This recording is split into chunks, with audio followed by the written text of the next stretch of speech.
Meanwhile, St. John's fans, your head coach is in the house tonight.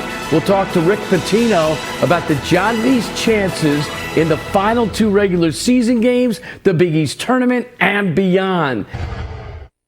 Back in the NCAA tournament picture, the Johnnies have won 3 in a row and are 9-9 in the Big East Conference. If they finish the regular season strong and make a run in the conference tournament at the Garden, it should be interesting. Leading the Johnnies is Rick Pitino. He was named the 22nd head coach in program history just under a year ago. The Hall of Famer has taken 3 different programs to the Final Four and led 2 schools to the national championship. Better. So we're going into March the right way. And I thought the guys played defense here. They're playing with a little bit of swag, a little bit of confidence. That takes time, doesn't it? And the bench is being utilized. So one of the things that we had a difficult time with is building a bench.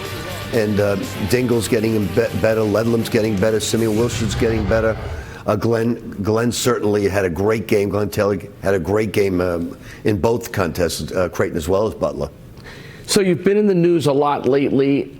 Post-game comments after that Seton Hall game. I know you've heard this 100 times, but when you said it was the most unenjoyable experience you've ever had in coaching, was it the frustration that got to you? Not really. With the part about the players being slow laterally, that was definitely premeditated. I was going to say it. I wanted them to hear it. I wanted them to get the message and prove me wrong. It was a motivational tactic that I used. I can honestly tell you, I've seen press conferences from a lot of my peers that they ranted and they went flat out off, whether it's, I'm not going to mention other schools. Mine was premeditated. I wanted them to hear it. The most unenjoyable has to do more with the state of college basketball.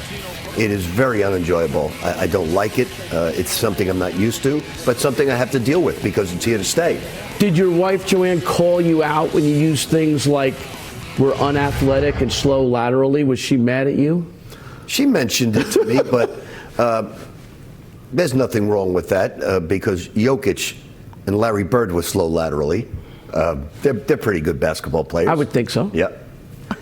Do you think that this team has rallied because of what happened after those games? Absolutely not. It had nothing to do with it. They have my back at all times. I have their back at all times. We truly have a love affair with each other. So it had no bearing on the results. I wish it would. I would say yes. That's the way I planned it with that by saying that. It has no bearing on it at all. We're just getting better. And the players, they did hear my words, and they want to prove me wrong in that case. And that was the good thing about playing much better defense. Joel Soriano has 13 double-doubles on the year. Is he giving you what you want in terms of leadership and productivity?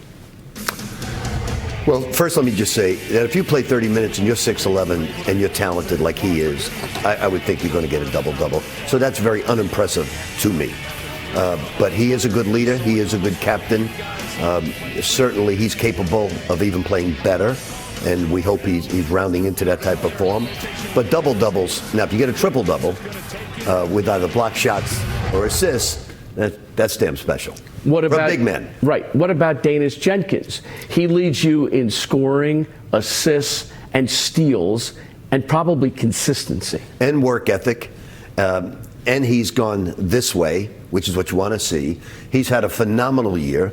He's a great basketball player because he gives it to you every single day in practice. The players respect him the most on the team because he walks the walk and talks the talk.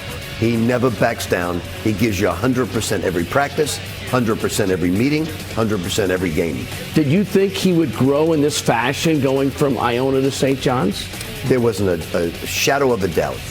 There was not even this much darkness of doubt that he would have a great year. What did you see in him that you believed? Because he worked extremely hard at Iona. Listen, I had a great backcourt at Iona. If that backcourt was with me at any level, ACC school, Big Ten school, they'd be a top 3 backcourt in the conference. Clayton. Walter Clayton and him.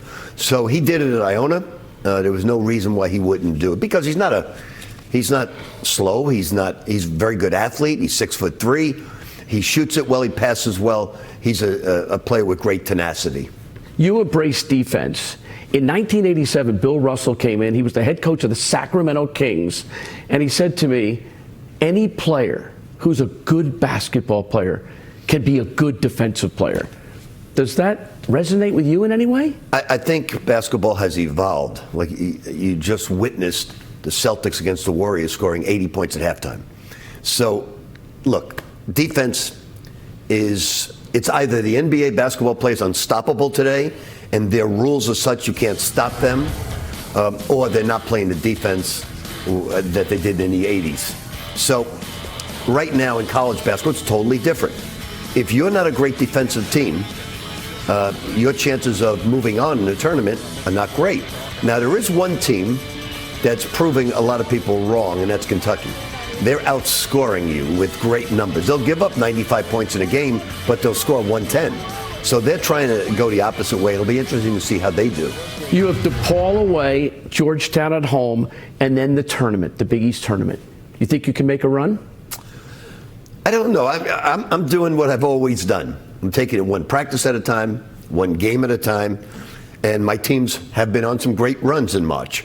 I'm hoping for the best. Certainly the Big East will not be easy. If we say finished in the 6th spot, we'd have to play probably Seton Hall, who we've lost twice to. If we finish in the 5th spot, we'd probably have to play UConn.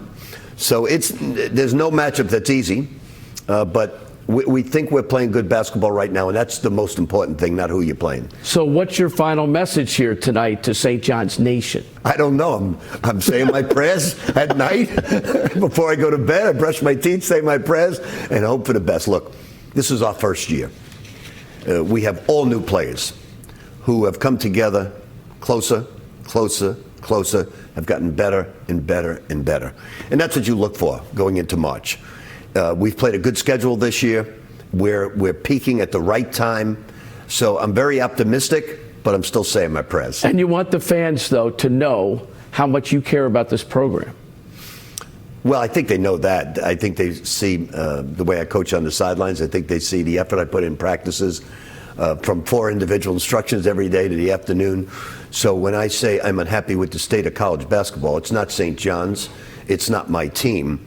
I just don't like what it's evolving into, but I'm hoping March Madness could just forget all of that, and then I'll probably have to have 9 new players again next year. So I'm hoping that's not the case. I think I have a good nucleus of 5 or 6 players coming back next year, so we won't have to do what we did this year. But a lot of other programs will be doing what I did the first year as well. Good luck, Rick. I hope we see you in white again at the Garden. That suit was outrageous.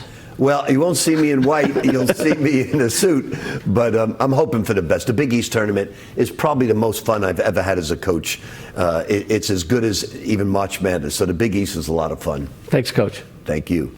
That's Rick Pitino of St. John's. He's one of 3 coaches to take 5 schools to the NCAA tournament, 5 different schools. He would become the first to take 6. That would be something else. Rick and I worked together for the first time in 1980 when he coached Boston University, and I was a broadcaster for Suburban Cablevision TV3. He was 20. Same birthday. Coach, we haven't aged a bit.